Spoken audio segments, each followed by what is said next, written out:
A todos, para mim é sempre uma alegria voltar nessa casa onde iniciei na doutrina espírita. Hoje vou falar sobre o tema a fé que também atua na cura. Os espíritos disseram a Kardec que desde os primórdios da humanidade já havia a adoração. O homem já acreditava em algo superior. Portanto, a fé, ela não é um produto da religião. Como alguns pensam que a fé é um produto da religião. Quem tem fé é aquela pessoa que tem uma religião.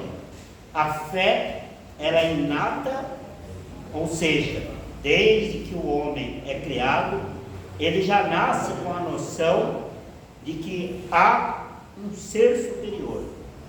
Não importa que nome se dê a esse ser. Se é Jeová, se é Zambi, como dizem nas doutrinas afro-brasileiras, se é Deus. Não importa o nome que se dê. O que importa é como se crê, como se acredita. Então, desde os primórdios, os homens já acreditavam em algo superior. Então, nós vamos perceber que antes da religião, antes de existir as religiões atuais, já havia no homem a noção de um ser superior.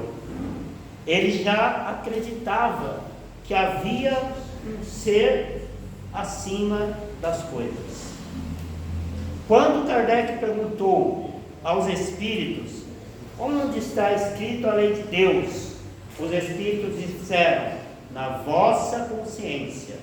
Portanto, a lei de adoração que está na quarta parte do livro dos Espíritos, das leis morais, é uma lei divina, uma lei que já está dentro de cada um de nós, seja o católico, seja o protestante, seja o budista, seja o islâmico, seja ele de qual religião for.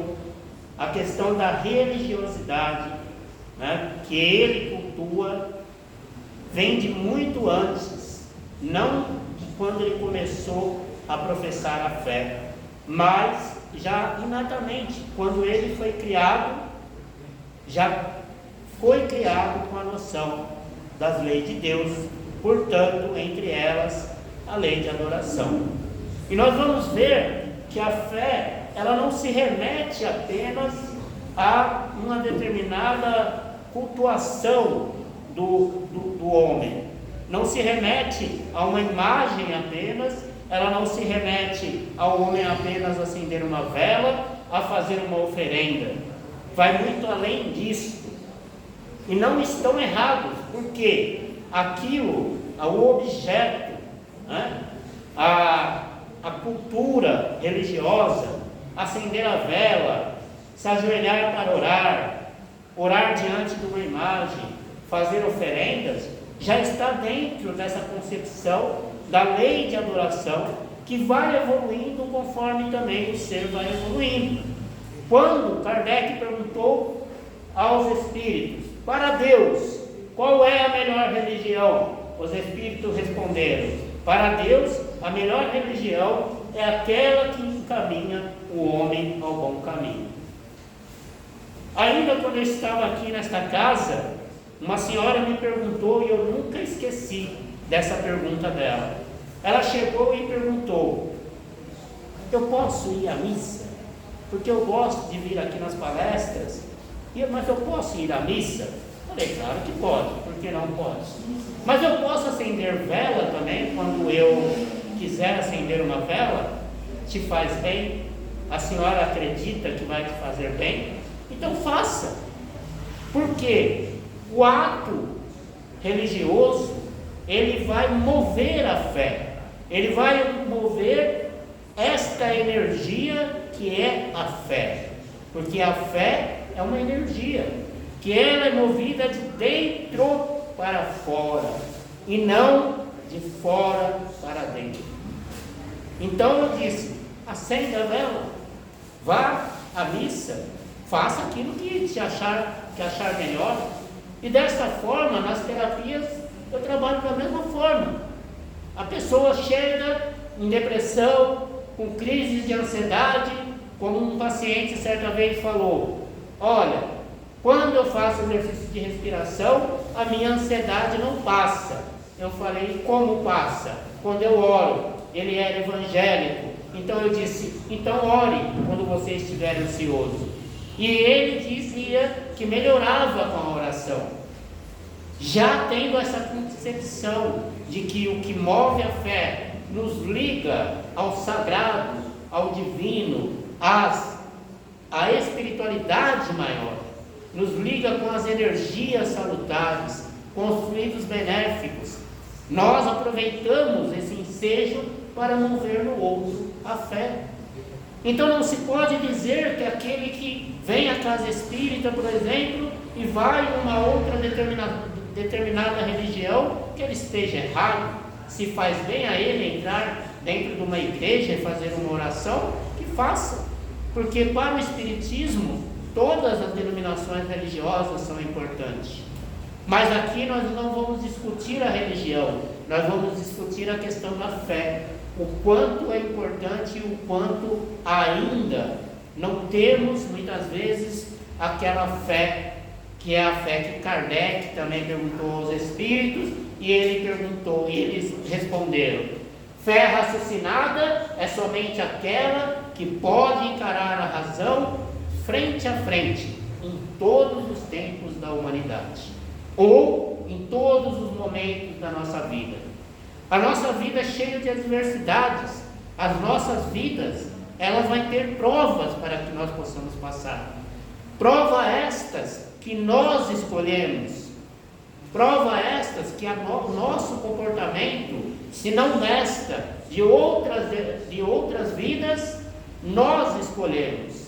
Está lá no Evangelho segundo o Espiritismo, capítulo 5, causas anteriores das aflições. Causas atuais das aflições. Com relação à causa atuais das aflições, são as provas voluntárias. Porque nós reencarnamos, conforme os Espíritos nos relatam, conforme obras de André Luiz, há todo um programa, toda uma preparação para que nós possamos reencarnar. Isso tudo vai sendo programado por uma equipe de espíritos especialista na reencarnação, fora os cuidados que eles têm para que nós possamos chegar e passar pela primeira infância.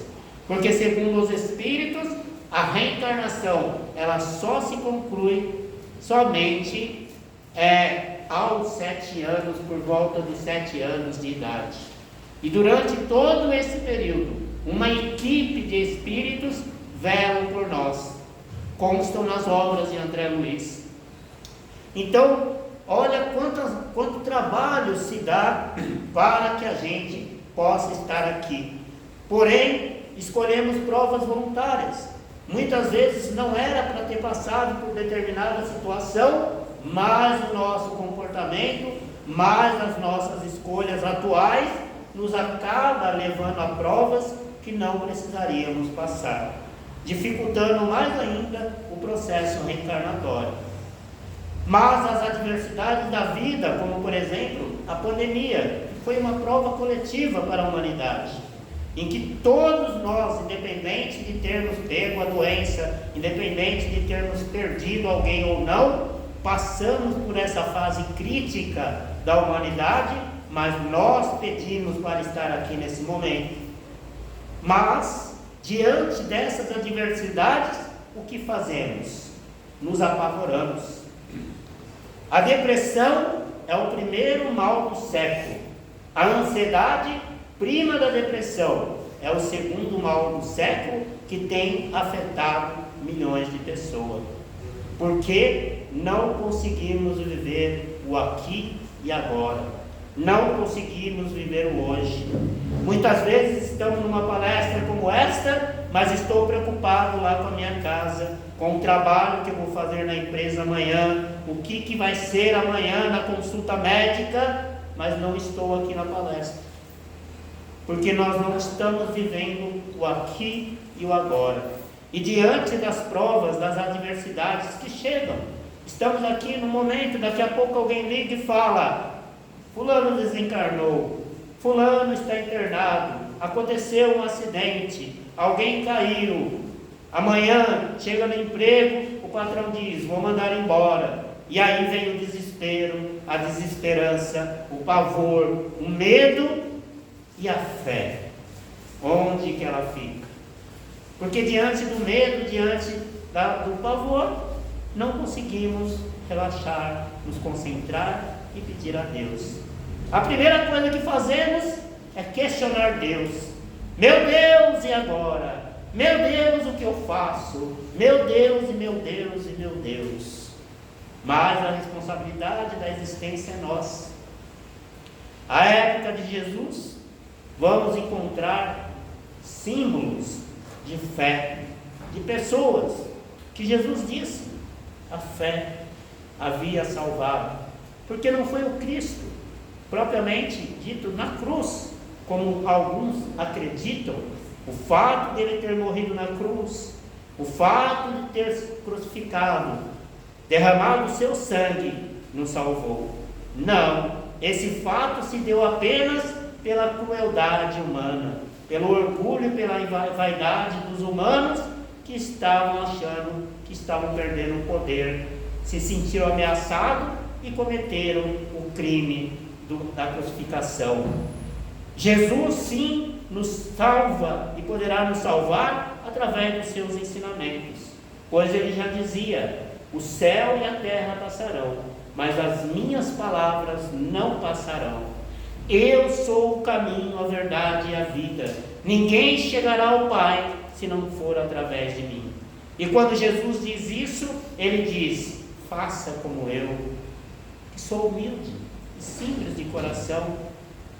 Faça como eu. Quando ele diz: eu e o Pai somos um, ele não está dizendo que ele é Deus. E alguns ainda acreditam que o Deus desceu à terra, que Jesus é a figura de Deus na terra. Não. Quando ele diz que eu e o Pai somos um, ele está dizendo da sublime sintonia que Jesus tinha com Deus. Por acreditar, pela sua evolução, pelo seu progresso, ele já tinha alcançado a mais alta escala evolutiva que qualquer espírito possa alcançar, e ele tinha plena sintonia com Deus. Mas ele nos ensina a alcançar Deus, porque ele não traz mais o Deus que pune, o Deus que castiga, não mais o Deus de Israel, mas o Deus que é Pai, o Deus que é misericordioso. E ele diz: qual é o Pai que o filho pedindo pão lhe dará pedra? Em sentido nenhum. E ele nos ensina a orar. E a orar, o que acontece? A orar, nosso pensamento, que é matéria, chega às esferas espirituais, as mais altas esferas espirituais. O nosso pensamento chega, é recebido por uma equipe espiritual, e cada um será atendido conforme o seu merecimento.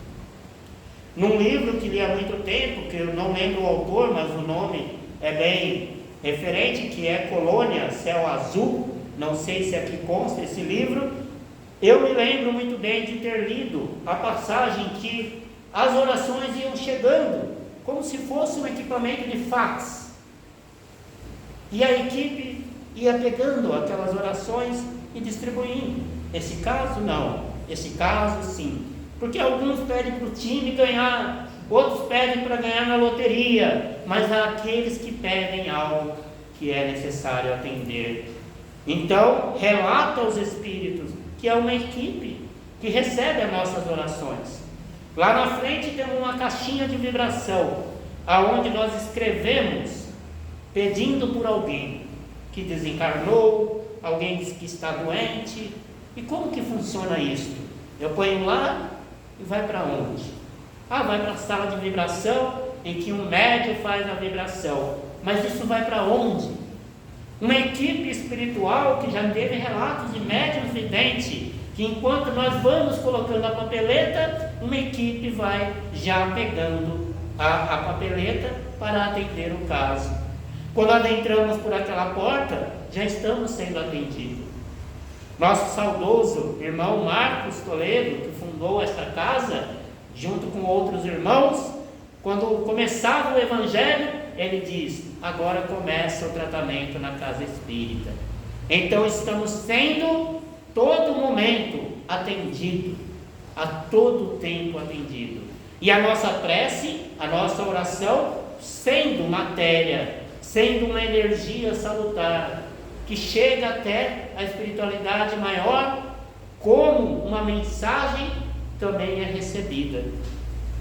Bezerra de Menezes, no livro Na Fronteira da Loucura, ele relata um caso por volta de 1910. Naquela época não havia hospitais próximos. E Bezerra de Menezes, espírito, ele recebe a mensagem de Antônio de Pádua, de Santo Antônio de Pádua. Na doutrina espírita, identificamos os espíritos como santo, para saber que é aquele que a igreja denominou santo. Então, Antônio de Pádua, ele recebe, Bezerra de Menezes recebe a mensagem de Antônio de Pádua, e a mensagem dizia: vá até tal endereço, até tal lugar, que estamos precisando do seu auxílio. E quando Bezerra de Menezes adentra o ambiente, lá estavam vários espíritos, alguns ainda numa forma mais infantil, outros jovens, eram espíritos trabalhadores da falange de Antônio de Pádua, que estavam já atendendo a oração que estava sendo feita num daqueles oratórios que existia antigamente. As casas tinham o costume de ter um lugar, um oratório para se orar, e lá estava uma senhora orando, pedindo, devota de Santo Antônio de Pádua, pedindo por aquela que estava sofrendo no quarto, diante de um parto difícil, em que a criança não passava pela passagem para nascer normalmente. E o médico, sem ter o que fazer, ele tem que decapitar a criança e corre o risco também a mãe. Então, a mulher, que nada estava sabendo totalmente do que estava acontecendo, pede socorro a Antônio de Pádua para que salve aquela senhora que estava tendo um parto. O espírito que iria reencarnar, não por acaso passou por aquele processo daquele parto que foi falível, mas era necessário que ele passasse por aquela situação, devido a questões de outras existências que o livro relata, que isso é para uma outra palestra. Mas aqui eu quero enfatizar de como a nossa prece ela é atendida. A mulher ora a Santo Antônio de Pádua, que para alguns é um santo católico simplesmente, mas para nós é um espírito de alta hierarquia. E ele encaminha a mensagem não para um espírito católico, porque na espiritualidade não há divisões religiosas, mas para um espírito que estava a serviço na região do Rio de Janeiro, que era Bezerra de Menezes, que foi espírita também quando encarnado. E ele vai ao socorro e consegue salvar a vida da mulher. Porém, o espírito também, que iria reencarnar, entra em algum processo que precisava de auxílio. Então, a fé, esse relato de um livro que diz a nossa prece chega em algum lugar, e o outro que diz a prece também chega em algum lugar, nós vamos ver o quanto é importante a nossa fé. Na época de Jesus, quando Jesus andava por Jericó, havia lá um cego chamado Bartimeu. E naquela época já a multidão seguia Jesus pela cidade. Então Bartimeu, sabendo que Jesus iria passar por lá, e ninguém dava atenção ao cego, assim como hoje nós não damos atenção ao pedinte que está caído na rua ou pedindo uma esmola, como diz Santo Agostinho, que muitas vezes apenas jogamos a moeda e não nos preocupamos com o pedinte. Aquele homem praticamente era invisível e as pessoas mandavam ele calar a boca, porque ele dizia: Jesus, filho de Davi, tenha compaixão de mim. Jesus, filho de Davi, tenha compaixão de mim. E Jesus de repente ouve aquele homem e diz: traga-o. E o trouxeram até Jesus.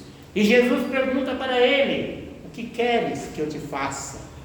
E Jesus diz, o cego diz a Jesus: mestre, ou Rabone, que era a mensagem, que era como mestre, eu quero enxergar, eu quero que me cure. E Jesus diz para ele: a tua fé te curou. E cura, mas é a fé que ele diz: a tua fé te curou. Vá e não torne mais a pecar, a cometer o mesmo erro, para que não te aconteça o mesmo ou coisa pior. Naquela mesma época, existia uma outra mulher que há mais de 20 anos estava com hemorragia. Um outro símbolo da fé, porque ela também sabe que Jesus está passando pelaquela cidade num outro momento, e ela acredita que se ela apenas tocasse a veste de Jesus, ela seria curada, porque ninguém dava conta de curá-la. Uma pessoa com hemorragia há mais de 20 anos, fragilizada fisicamente, desesperada pela cura, vai seguindo a multidão e de repente ela toca no manto de Jesus. Jesus para e diz: quem me tocou? E os discípulos dizem: Senhor, mas todos aqui estão te tocando, não tem como saber, porque todos estão em cima de nós.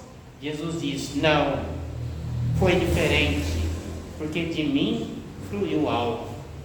E a mulher diz: fui eu, Senhor, e quando eu toquei em ti, no seu manto, eu me curei. E ela relata a Jesus o que se passava, e Jesus diz: a tua fé te curou. Vá e não torne mais a cometer o mesmo pecado, o mesmo erro, para que não te aconteça o mesmo ou coisa pior. Então, no Evangelho de Jesus, nós vamos vendo vários exemplos de fé, mas nós nos atentamos ao quê? A cura, ao milagre, e não ao processo de como se deu. A Gênese, ela vai explicar, a Gênese de Allan Kardec, ela vai explicar os milagres de Jesus do ponto de vista da espiritualidade. E um outro pedido de fé, que é muito admirável, porque veio de um soldado romano, que era um centurião, numa posição hierárquica alta dos romanos. Os romanos, eles eram politeístas, acreditavam em vários deuses, mas aquele homem pede para Jesus, chega até Jesus e diz: Senhor, eu tenho meus soldados, e se eu disser para eles vá, eles vão, e se eu disser para eles vem, eles vêm, se eu disser para eles faça isso, eles farão isso. E eu creio, Senhor, que o Senhor, como vossos anjos, pode também dar essa ordem.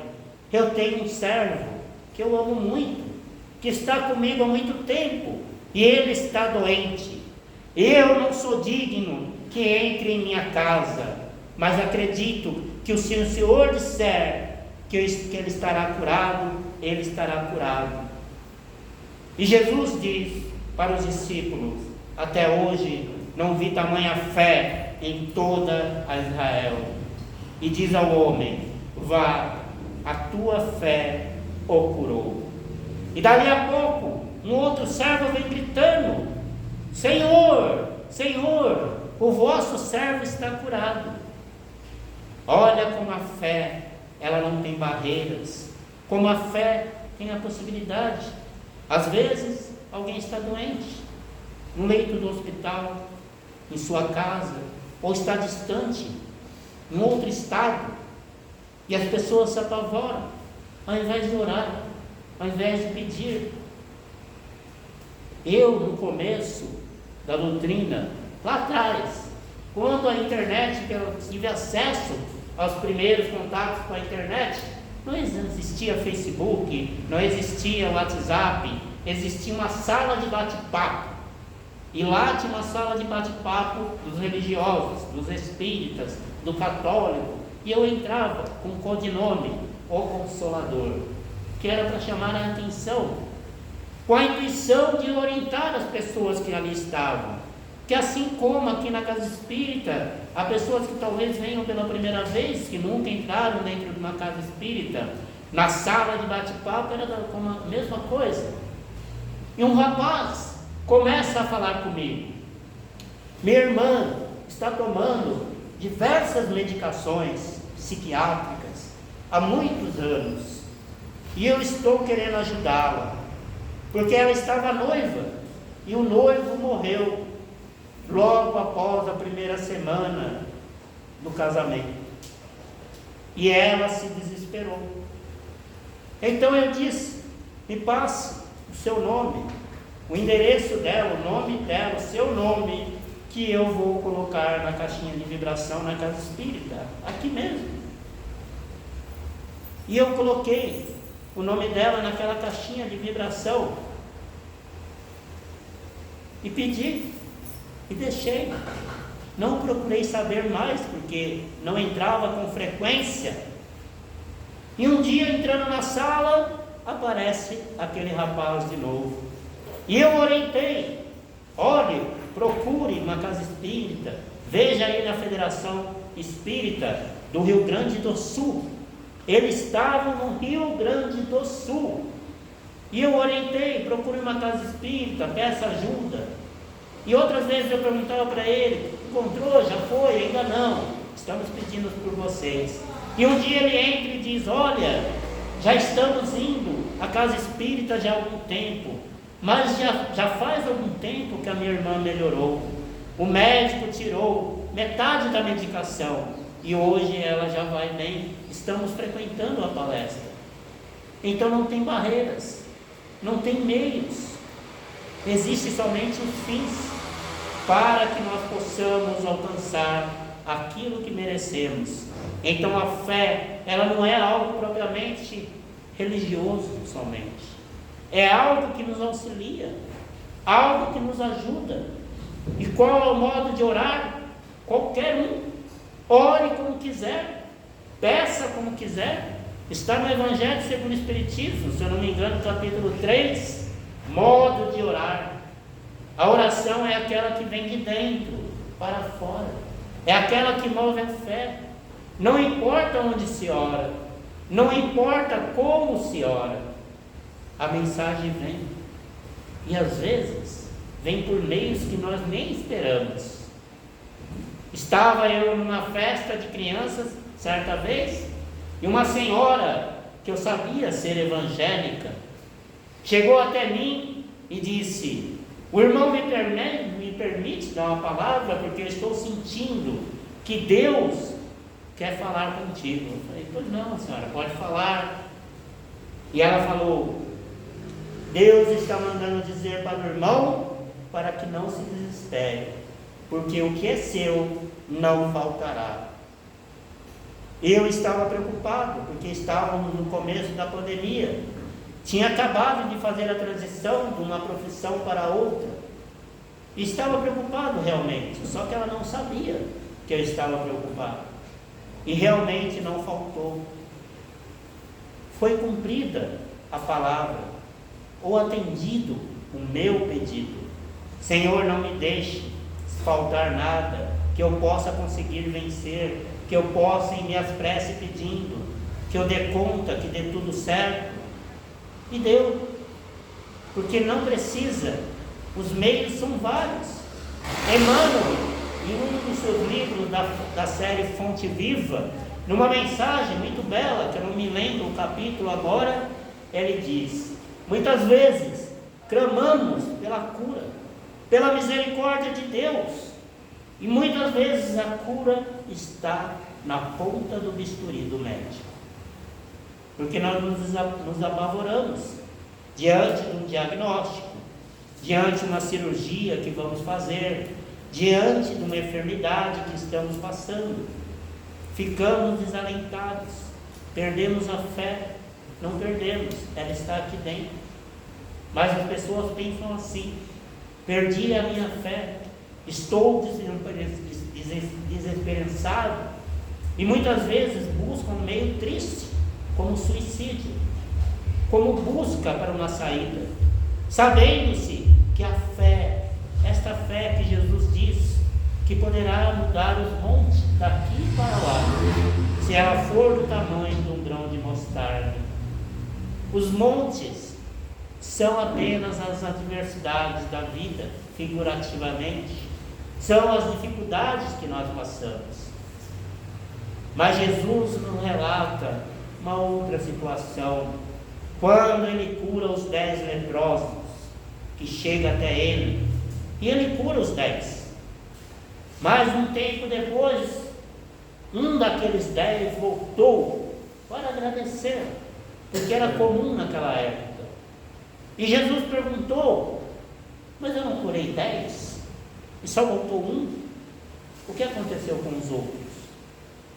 Porque muitas vezes clamamos pela cura e somos curados, ou somos atendidos. Se não curados, alivia-se a nossa dor, a nossa angústia, nos fortalecemos para passar pela prova, mas não mudamos o comportamento muitas vezes.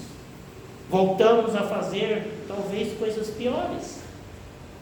Quando adentramos a sala de passe, a energia que será doada é a soma da energia da espiritualidade, juntamente com a energia do médium. Porém, temos que estar receptivos. Se eu entrar naquela sala só por entrar, eu não estou receptivo. Eu não estou aberto a receber as energias salutares. Eu vou lá para saber como que é. Eu vou lá, mas não estou vendo o resultado. Eu estou indo lá tanto tempo, mas minha vida não muda. Não que o passe não esteja fazendo efeito.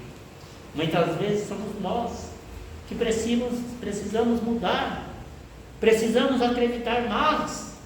Mas também precisamos nos modificar nas nossas atitudes, ser mais paciente, ser mais tolerante, exercer mais a prece. Os Espíritos relatam que a prece, ela é um alto passe.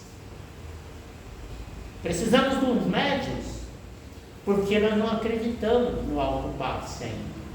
Muitos de nós não acreditamos no alto passe. Como assim? Eu vou me dar um passe?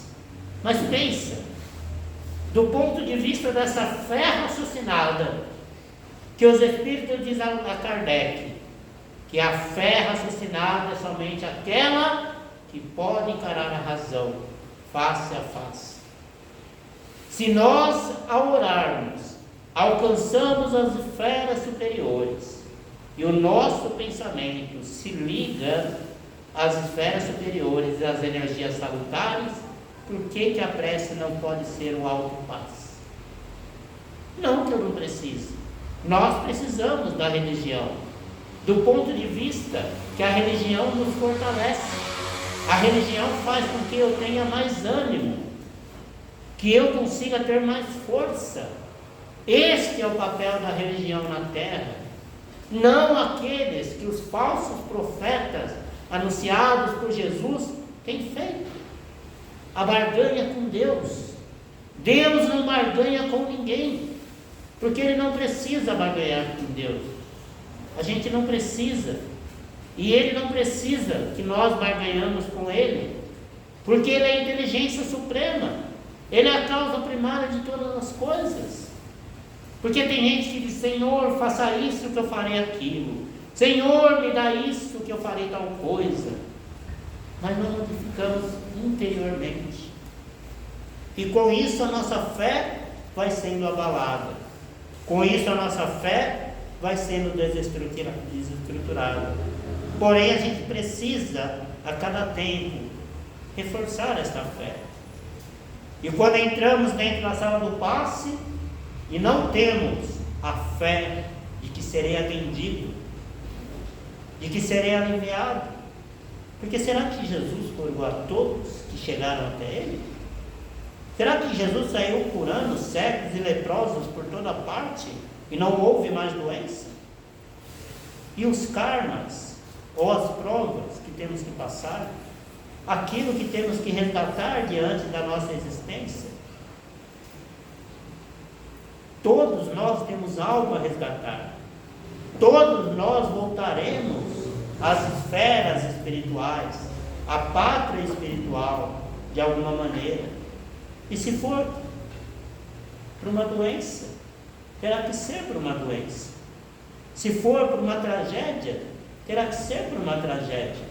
Nada é por acaso. O único acaso, o único que não é acaso, na verdade, é o suicídio. Ou o suicídio consciente ou inconsciente.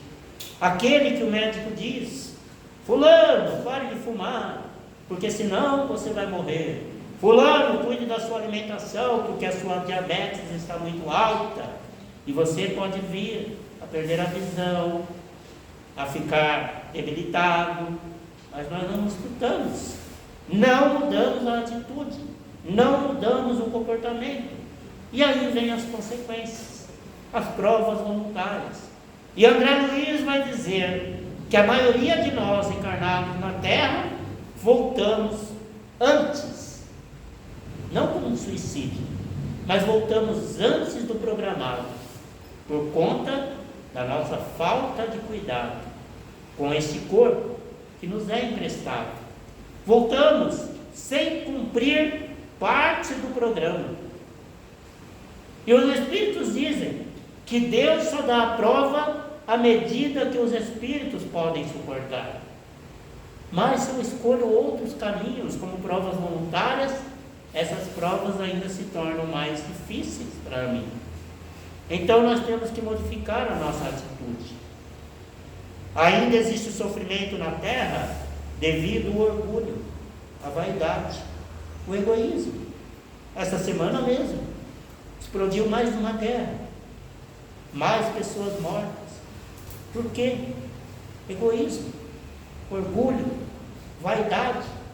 Enquanto existir esse mal sobre a terra, esses sentimentos, haverá o sofrimento na terra. Não será nem a última pandemia que iremos passar, fora outras que nós teremos que passar para o resgate, para que talvez possamos melhorar. Mas Deus não tem pressa, Deus é paciente, Deus é bom, Deus é misericordioso. Mas se nós pudermos nos modificar hoje, seremos melhores. As energias que irão nos doar, elas poderão nos fortalecer para vencer a prova. Às vezes eu quero a cura, mas a cura não é o caminho. Às vezes a doença pode ser um modo de como nós vamos valorizar mais a vida, o nosso corpo, o meu familiar, o meu comportamento. Mas pode ser que eu tenha força para passar. Pode ser que eu tenha força para passar por uma cirurgia, do qual talvez, se eu não estivesse restabelecido energeticamente, poderia ficar na mesa cirúrgica. Pode ser que eu consiga vencer a cura do câncer, porque se eu não acreditasse, talvez a cura não chegaria, porque depende de um processo.